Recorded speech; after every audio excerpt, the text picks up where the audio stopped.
ભગવાનને ભોગ ભોગવવાની ઈચ્છા હતી એટલે આટલી રાણીઓ સાથે વિવાહ નતા કર્યા. પણ એ તરછોડાયેલી એ બધી સ્ત્રીઓ એનો ઉદ્ધાર કરવા માટે ભગવાને એનો હાથ પકડ્યો કે હું જો આનો હાથ પકડીશ તો દુનિયામાં ઊંચી નજર કરીને આની સામે કોઈ ખરાબ દ્રષ્ટિથી જોશે નહીં.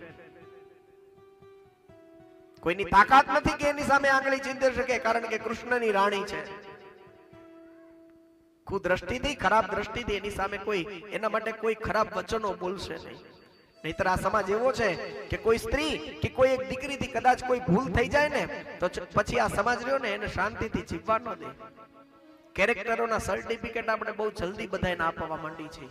આપણું કેવું છે એ નથી જોતા, લોકોના કેરેક્ટરોના સર્ટિફિકેટ આપણે આપી દઈએ કે આવું છે ને આવું છે ને આવું છે. બોલું નહીં, પ્રાથમિકમાં ભણાવવામાં આવતું, બોલું ઊંટે એમ કીધું કે આને કૂતરાની પૂંછડી વાકીન, બગલાની ડોક વાકીન, ત્યારે એને કહ્યું બધાયના તો એક એક અંગ વાંકા છે, આપના 18 છે. તારી સામે તો જો, તારી જાતને જો, તું બધાયની વાત કરે છે પણ તારી શું દશા છે? પણ આપણે એવા છીએ કે લોકોનું બીજાનું કેરેક્ટર સર્ટિફિકેટ આપવાનું હોય ને તો આપણે ધડાધડ સાઈન કરવા માંડીએ છીએ. આપણે આપણા કેરેક્ટરને નથી જોતા. આપણું ચરિત્ર કેવું છે એના વિશે કોઈ દિવસ આપણે વિચાર કર્યો જ નથી. અને એટલે આપણે એમ કહીએ કે કૃષ્ણએ આટલી બધી રાણીઓની સાથે વિવાહ કર્યા.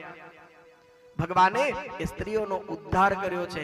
સાચા અર્થમાં સાચા સમાજ સુધારક અને સ્ત્રીઓનું ઉત્થાન કરવા વાળા આ જગતની અંદર જો કોઈ હોય ને તો એ દ્વારિકાધીશ કૃષ્ણ જ છે. બાકી બધા પુરુષોએ સ્ત્રીઓનું કેવલ શોષણ જ કર્યું છે.